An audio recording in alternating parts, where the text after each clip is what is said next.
এবং অনেক যারা এই সরকারের লাস্ট কয়েক বছরের কাজের যে অন্যায়ের বিরুদ্ধে প্রতিবাদ করেছেন, আজকে সেরকম কয়জন মানুষ আমাদের ভারতীয় জনতা পার্টিতে যোগদান করছেন। আমাদের প্রথম আছেন আমাদের Prabin Kumar Singh, principal of Ukhra Adarsh Hindi high school, 23 years, honored with the Bharat Vidya Ratna Award 2017, Jewel of India Award 2018, Mother Teresa Sadbhavna Award 2018 এবং doctor APJ Abdul Kalam education excellence award 2019। এবং উনি ইচ্ছা প্রকাশ করেছেন ভোটের ঠিক প্রাককালে, এবং উনি এতদিন ধরে ভারতীয় জনতা পার্টিকে দেখেছেন এবং নিজেরা বুঝতে পেরেছেন যে একমাত্র পশ্চিমবঙ্গকে বাঁচাতে পারে ভারতীয় জনতা পার্টি। এবং যারা শিক্ষিত এবং যারা এই পশ্চিমবঙ্গ নিয়ে লাস্ট কয়েক বছর ধরে পশ্চিমবঙ্গের মানুষগুলোকে সরাসরিভাবে দেখতে পাচ্ছেন এবং যেসব অভিজ্ঞতা হচ্ছে, এবং তারা বুঝতে পারছেন যে আগামী দিন এই তৃণমূল সরকার, দুর্নীতির সরকার, এই সরকার কখনো মানুষকে বাঁচাতে পারবে না, শিক্ষার আলো দিতে পারবে না, স্বাস্থ্যের আলো দিতে পারবে না। এবং আজকে উনি আমাদের ভারতীয় জনতা পার্টির পতাকা উনি হাতে তুলে নেবেন, এবং তার সঙ্গে ওনাদেরকে বসিয়ে দিতে হবে। তার সঙ্গে আছেন Sarbari Bhattacharya, retired joint assistant director IB Kolkata, ex assistant commissioner of police Chandannagar commissionerate. ওনার সম্বন্ধে একটু বলি আমি। Joint assistant director IB Kolkata 2019-2023, assistant commissioner of police Chandannagar commissionerate 2017-2019, inspector office in charge women PS Malda 2017, inspector anti human trafficking unit CID West Bengal, sub inspector IB Kolkata 2019-2020, sub inspector Malda West Bengal 2017-2019। উনি বিভিন্ন বিষয় নিয়ে মহিলাদের ওপর, ছেলে মেয়েদের ওপর, বাচ্চাদের ওপর উনি কাজ করেছেন, এবং অনেক কিছু আমাদের analytical and strategic thinking, public safety and security নিয়ে কাজ করেছেন উনি। অনেক স্ট্র্যাটেজিক বিষয়ে উনি আমাদের এই পশ্চিমবঙ্গের হয়ে একতরফা উনি কাজ করে গেছেন পশ্চিমবঙ্গের মানুষের জন্য। উনি আজকে আমাদের ভারতীয় জনতা পার্টির পতাকা হাতে তুলে নিচ্ছেন। এবং সর্বশেষ যিনি আছেন তিনি হচ্ছেন টুম্পা কয়াল। আপনারা সবাই জানেন যে 2012-2013 আমরা কখনো ভুলিনি কামদুনি কাণ্ড, এবং কামদুনির সেই বিভৎস সেই ঘটনা সারা পশ্চিমবঙ্গকে, সারা দেশকে নাড়িয়ে দিয়েছিল। এবং সেই সময় যারা প্রোটেস্ট করেছিল তাদের মধ্যে টুম্পা কয়াল অন্যতম নারী, এবং তিনি যখন প্রোটেস্ট করেছিলেন স্বয়ং মুখ্যমন্ত্রী সেখানে গিয়ে তাদেরকে মাওবাদী আখ্যা দিয়েছিলেন। এবং আপনারা সকলেই তার পরে যে বিচার আদৌ কামদুনি সেই নির্যাতিতা পেয়েছে কিনা, আজকে 2026-এর দোরগোড়ায় দাঁড়িয়ে আপনারা পরিষ্কার বুঝতে পারছেন যে সেই সবল লোকেরা, পুরো অ্যাডমিনিস্ট্রেশন, পুরো সরকার কম্প্রোমাইজ হয়ে গেছে এই ব্যাপারে। এবং নির্যাতিতা সেই তরুণী যিনি আমাদের সাথে নেই, তিনি বিচার পাননি। বিচারের আশায় আশায় আমাদের এই টুম্পা এবং তার সহযোগীরা যারা রয়েছেন তারা এতদিন ধরে অপেক্ষা করেছেন। এবং আপনারা সকলেই জানেন এই রাজ্যে যে নির্যাতিতা হয় তার কোনো বিচার হয় না। যারা দোষ করে তারা তৃণমূলে নাম লিখিয়ে তারা সাজা থেকে মুক্ত হয়ে যায়। এবং আজকে বুঝেছে যে ভারতীয় জনতা পার্টি হচ্ছে একমাত্র বিকল্প যারা মানুষের জন্য, নারীদের জন্য, মহিলাদের জন্য প্রতিবাদ করতে পারে এবং মহিলাদেরকে বিচার দিতে পারে। এবং আজকে সেই টুম্পা কয়াল এবং তার সঙ্গে যারা রয়েছেন তারা আমাদের ভারতীয় জনতা পার্টিতে যোগদান করছেন। এবং আমি তাদেরকে এখানে ডাকবো এবং তাদের হাতে আমরা উত্তরীয় পরিয়ে এবং তাদের হাতে আমরা ফ্ল্যাগ তুলে দেবো। আসুন।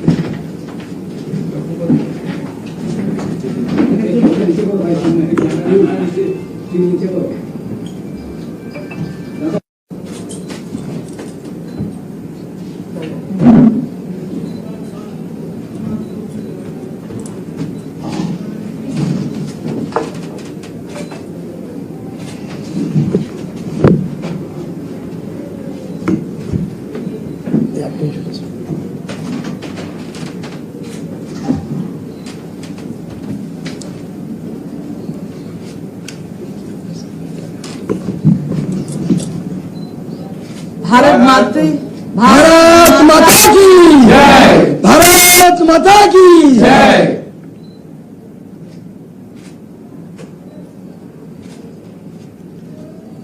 কিছু যদি বলার থাকে আপনারা বসুন, বসুন চেয়ার।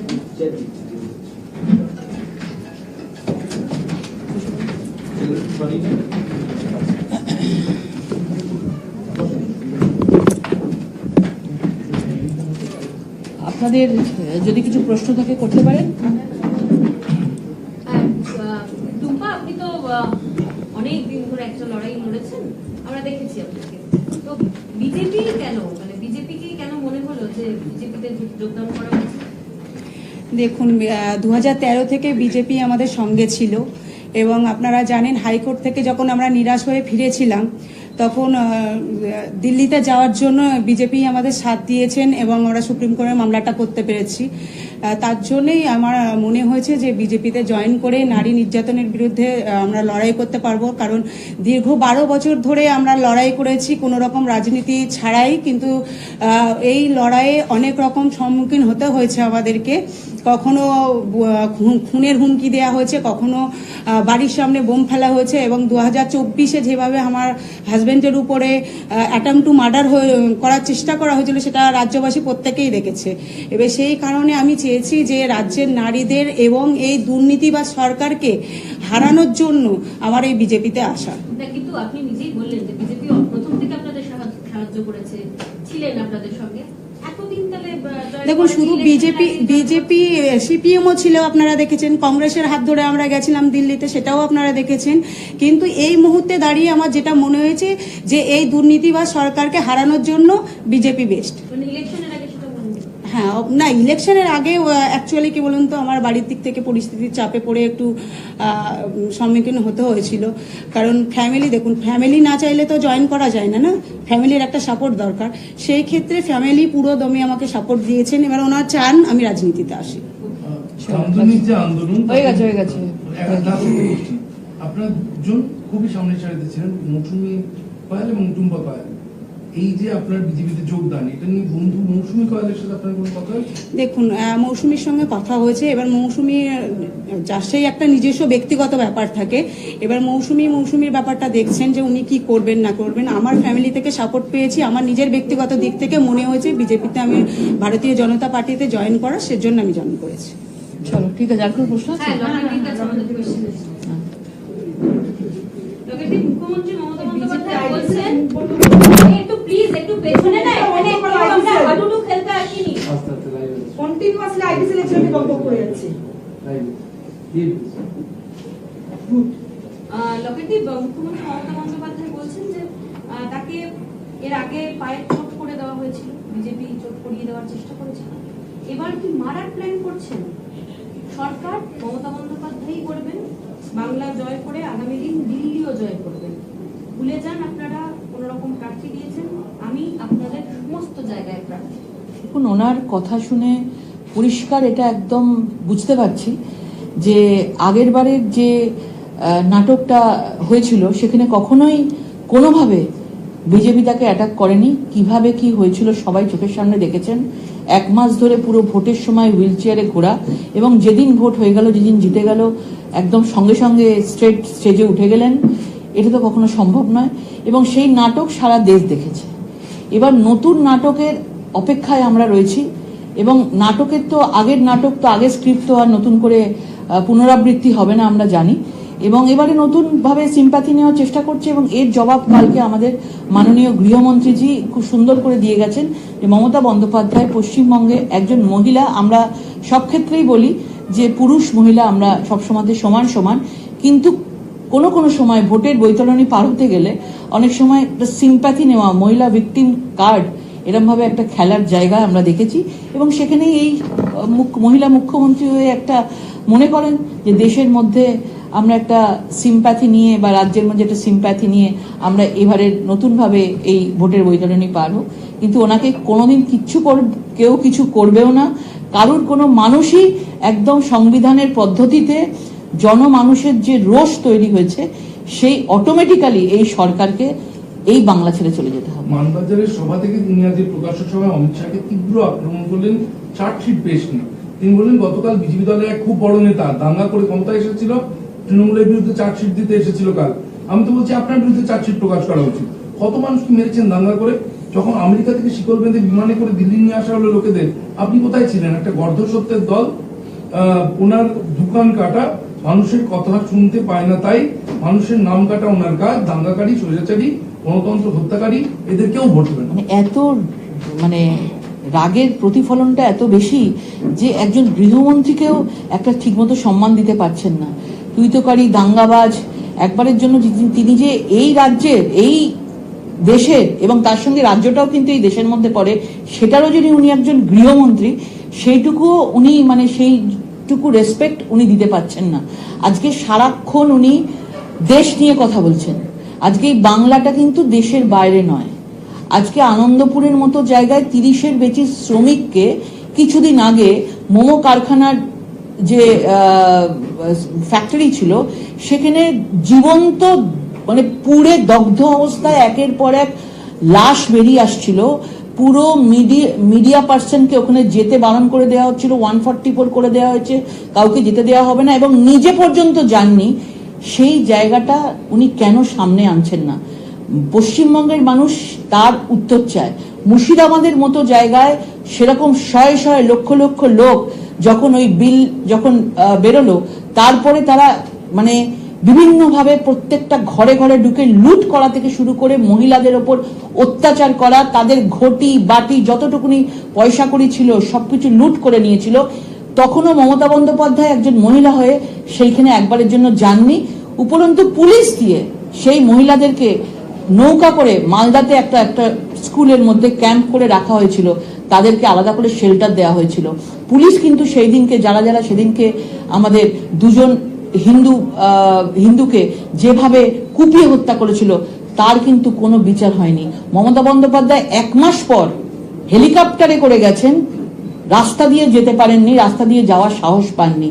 যে মানুষটা নিজের বাংলাকে সুরক্ষিত করতে জানেন না, সেই মানুষটা আজকে কি করে সাহস পায় একজন গৃহমন্ত্রীকে নিয়ে কথা বলার, একজন প্রধানমন্ত্রীকে নিয়ে কথা বলার? আগে নিজের ঘর সামলাক, তারপরে দেশ সামলাবে। শিউরিতে একটা ছবি দেখতে পাওয়া গেছে যেখানে দেখা যাচ্ছে যে তৃণমূল কংগ্রেসের কার্যালয়, তৃণমূল কংগ্রেসের পার্টি অফিস, সেখানে সেন্ট্রাল ফোর্স তারা গিয়ে তৃণমূলের কর্মী সমর্থকদের সাথে ক্যারাম খেলছে। সোশ্যাল মিডিয়ায় এই ছবিটা এই মুহূর্তে ভাইরাল। তো এইরকম ছবি যদি ইলেকশনের আগে সেন্ট্রাল ফোর্সের দেখা যায়, তারপরে আপনারা এক্সপেক্ট করছেন যে নির্বাচন কমিশন তাকে সাসপেন্ড করেছে, সাসপেন্ড তাদেরকে করেছে। এরকম জিনিস তো করা উচিত না।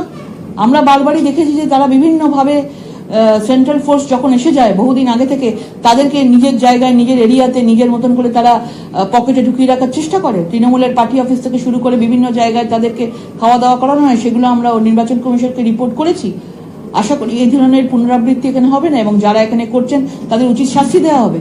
কেন্দ্রীয় বাহিনীর যেটা কাজ আছে, নিরপেক্ষতা হিসাবে তিনি কাজ করবেন, নিউট্রালি কাজ করবেন এবং সব দলের জন্য সমান কাজ করবেন, সেটাই হওয়া উচিত। এবার আরেকটা জিজ্ঞাসাবাদেও দেখা গিয়েছিল এই কেন্দ্রীয় বাহিনী তারা ইফতার পার্টিতে ইফতার করতে গিয়েছিলেন, তাদেরকেও শাস্তির মুখে পড়তে হয়েছিল। নিশ্চয়ই আমি ধন্যবাদ জানাবো নির্বাচন কমিশনকে যে যারা শাস্তি দিতে হচ্ছে, কারণ তাদেরও একটা ঠিকঠাক মতন প্রয়োজন আছে। তারা যে এখানে কাজ করতে এসছেন, তারা কেন এই তৃণমূল সরকার তাদেরকে দিয়ে নিয়ে বিভিন্নভাবে বিভিন্ন লোভ দেখিয়ে এবং সেই লোভের দিকে তারা আস্তে আস্তে কখনো ক্যারাম খেলতে যাচ্ছেন, কখনো ইফতার পার্টিতে চলে যাচ্ছেন, এগুলো কেন হবে? আমরা সেটা নিয়ে কমপ্লেন জানাচ্ছি এবং আগামী দিনে জানাবো। কেউ যদি আপনারা দেখেন কোনো জায়গায়, আপনাদেরও প্লিজ বলবো আপনারা জানান এবং আমরা সরাসরি নির্বাচন কমিশনকে সেই রিপোর্টিং করব। কমিশন থেকে একটা খবর পাওয়া যাচ্ছে যে রিপোর্টের ক্ষেত্রে এবার কিছু নিয়মের চেঞ্জেস আসতে চলেছে। এর আগে পুনর্গণনার ক্ষেত্রে যে নিয়ম ছিল সেটা হবে না। কোথাও কোনো ভোটারকে ভয়ও যদি দেখানো হয়, হুমকি দেওয়া হয়, বেরোতে না দেওয়া হয়, সেই সমস্ত বুথের ক্ষেত্রেও রিপোর্ট করা যাবে। ইলেকশন কমিশন সেই নিয়ম মানতে চলেছেন। এটা মনে হয় যে এটা এক্ষেত্রে ভোটাররা অনেক বেশি সাহসী হবেন, তারা বেরোতে পারবেন বা স্বচ্ছতা থাকবে? দেখুন, মানে এই যে নিয়ম নিয়ে আসছে এগুলো খুব দরকার আছে, বিশেষ করে পশ্চিমবঙ্গের জন্য।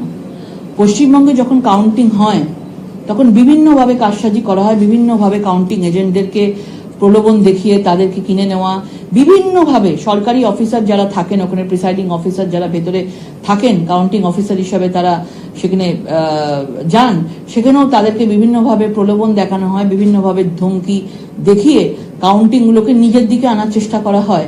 সেক্ষেত্রে একটা ভোটারের জন্য আজকে যদি নতুন করে রিপোলের যদি সিস্টেমটাকে চেঞ্জ করা হয়, সেখানে আমার মনে হয় আমাদের যারা প্রার্থীরা রয়েছেন তারাও কিছুটা সাহস পাবে, কিছুটা কনফিডেন্স থাকবে, আত্মবিশ্বাস থাকবে এবং আগামী দিনে সঙ্গে সঙ্গে ওখানে দাঁড়িয়েই আবার কাউন্টিং সেটা করাতে পারবে এবং কাউন্টিং এ যদি কোনো গন্ডগোল থাকে আবার রিপোল তারা করতে পারবে। নারদাকাণ্ডের পর 2016 সালে মমতা ব্যানার্জি এই উদ্ধৃতি দিয়েছিলেন যে কোনো প্রার্থীর দিকে তাকাতে হবে না, 294 কেন্দ্রে একজনই প্রার্থী, আমি সেই প্রার্থী।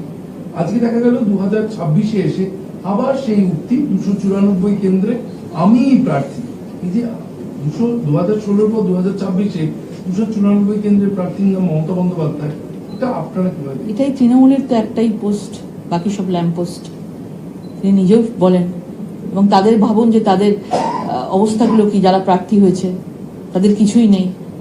এতদিন ধরে প্রার্থীরা চুরি করবে, জোট চুরি করবে, সিন্ডিকেট, কাটমানি, খুন খারাপি, বোমা বন্দুক গুলি নিয়ে সারা 5 বছর ধরে মানুষকে বিভ্রান্ত করে থাকবে, মানুষকে আক্রমণ করবেন, আর তারপরে দোষ ঢাকার জন্য উনি একা নেমে বলবেন আমি প্রার্থী আর বাকিরা নয়। তাহলে 294টা জায়গায় ওনার প্রার্থী ঘোষণা করা উচিত ছিল, বাকিদের সরিয়ে দেওয়া উচিত ছিল। মানুষ এইসব চালাকি বুঝে গেছে। 2021-এর পুনরাবৃত্তি 2026 আর হবে না। সবাই বুঝে গেছে আগের বারের সেই ডায়লগ, আমরা বাসন মেজে দেবো, ঘর মুছে দেবো, সবকিছু করে দেবো, তবু আমাদেরকেই ভোট দিন, আমি 294-এর প্রার্থী। তারপর দেখেছি 5 বছর কত বাসন মেজেছে, কত বাড়িতে কাজ করে দিয়েছে, কত লোককে সেবা করেছে আমরা দেখেছি। তো 2026-এ মানুষ বুঝে গেছে, তার উত্তর 2026-এ দেবে। কেন্দ্রীয় বাহিনীকে স্কুলে থাকা নিয়ে আপত্তি তোলা হচ্ছে, অথচ চেতলা গার্লস হাই স্কুলে, সরকারি স্কুলে ভাড়া দিয়ে অনুষ্ঠান চলছে। চেতলা গার্লস হাই স্কুলে, সরকারি স্কুলে ভাড়া দিয়ে অনুষ্ঠান চলছে, উপনয়নের অনুষ্ঠান চলছে, অথচ কেন্দ্রীয় বাহিনী স্কুলে থাকলে আপত্তি জানায় সরকার। এগুলো তো সরকার বিভিন্নভাবে, কেন্দ্রীয় বাহিনী কোথায় থাকবে না থাকবে তাদেরকে পুরো তো এরাই ঠিক করছে। কারণ কেন্দ্রীয় বাহিনী তো এখানে জানে না, এখানে নির্বাচন কমিশন যে পুরো ব্যাপারটা জিপিএস সিস্টেম যেরকম কেন্দ্রীয় বাহিনীদের কাছে লাগিয়েছেন, ক্যামেরা লাগিয়েছেন, আমার মনে হয় তাদের সাথে পুরোপুরি ভাবে আরো যোগাযোগ, কমিউনিকেশনটা আরো বাড়ানো উচিত এবং প্রত্যেকে কোথায় কারা রাখছে, যেখানে আমাদের বিজেপির প্রার্থীরা বা অন্য কোনো পার্টি, তৃণমূল ছাড়া অন্য কোনো প্রার্থী যারা রয়েছেন তাদের বিষয়টা মানে একদম নির্বাচন কমিশনের নজরে নিয়ে আসা উচিত যে এরা নিজেরা নিজেদের পারলে বাড়িতে কেন্দ্রীয় বাহিনীকে রেখে দেয়, এইরকম জায়গা করে, পারলে নিজের বাড়ি থেকে খাওয়া দাওয়া কেন্দ্রীয় বাহিনীকে করায়। এবং সেগুলো আমি বলবো যে আপনারা সকলে আছেন এবং আমাদের যারা প্রার্থীরা লড়ছেন এবং অন্য কোনো দলের প্রার্থীরাও লড়ছেন, তাদের এই বিষয়টা নজরে আনা উচিত। মমতা বন্দ্যোপাধ্যায় ফের আজকে বললেন যে যেই রিপোলের নতুন বিষয়টা উঠে এলো, তিনি বললেন মা বোনেদের এবার দায়িত্ব নিতে হবে, বুথ পাহারা দিতে হবে, আমাদের জায়গাগুলিতে পুনর্নির্বাচন করার পরিকল্পনা করে রেখেছে, সব চক্রান্ত ব্যাহত করে দিতে হবে, আমার হাত থেকে সব ক্ষমতা কেড়ে নিতে চাইছে, আমি মানুষের ক্ষমতা পাবো, ভোট বাক্সে বদলা হবে, আমার হাত থেকে সব ক্ষমতা কেড়ে নিয়েছে, আমার একটাই ক্ষমতা চাই, মানুষের ক্ষমতা। এগিয়ে যাও। এই যে 1500 টাকার বিনিময়ে এত কিছু চাইছেন এখন, মানে 1500 টাকা করে দিয়েছি তোমাদেরকে প্রত্যেক মাসে, তার বদলে আমাকে ভোট দেওয়ার জন্য তোমাদের খুন্তি বটি ঝাঁটা নিয়ে বেরোতে হবে। মানে ভেবে দেখুন, মানে ফ্রিতে করেননি, কিন্তু এই 5 বছর ভোটের জন্য ওয়েট করেছেন যে 1500 টাকা করে দিয়েছি, এখন তোমাদের আমাকে দেওয়ার পালা। এবং কাদের দেবে? এই চোর ডাকাতদেরকে রক্ষা করবে। মহিলারা তাদের নিজেদের বাড়ির ভবিষ্যতের প্রজন্ম, চাকরি নেই, কিচ্ছু নেই, শিক্ষা নেই, চুলোয় যাক, আমাকে মমতা বন্দ্যোপাধ্যায় যেহেতু 1500 টাকা করে দিয়েছে লক্ষ্মীর ভান্ডার, আমাকে উনি বলেছেন আমাদেরকে গিয়ে বুথ পাহারা দিতে হবে। আপনাদেরকে বলে দিচ্ছি, লক্ষ্মীর ভান্ডার যারা নিয়েছে আজকে তারাই এই সরকারের বিরোধিতা করছে, কারণ তারা জানে যে এই লক্ষ্মীর ভান্ডারের টাকা সেটা সাধারণ মানুষের টাকা, সাধারণ মানুষের, জনগণের টাকা, তারা সেই অধিকারের টাকা পেয়েছে। এবং এইবার যখন ভোট হবে তারা একদম বদ্ধ প্রতিকর যে এইবারের বোতাম বদ্ধ ফুলেই তারা টিপবে। এবং এইবার তারা একদম ঠিক করে নিয়েছে, বিশেষ করে মহিলারা ঠিক করে নিয়েছে যে লক্ষ্মীর ভান্ডার আমরা যতই পাই, লক্ষ্মীর সম্মান আগে। টাকা তো বিজেপিও দেবে, কিন্তু সম্মানটা আগে। সম্মান যদি আমরা ফিরিয়ে আনতে পারি, আগামী দিনের যুবকদের, যুবসাথীদের যদি আমরা চাকরি দিতে পারি, তাহলেই কিন্তু আসল পশ্চিমবাংলার উন্নয়ন হবে।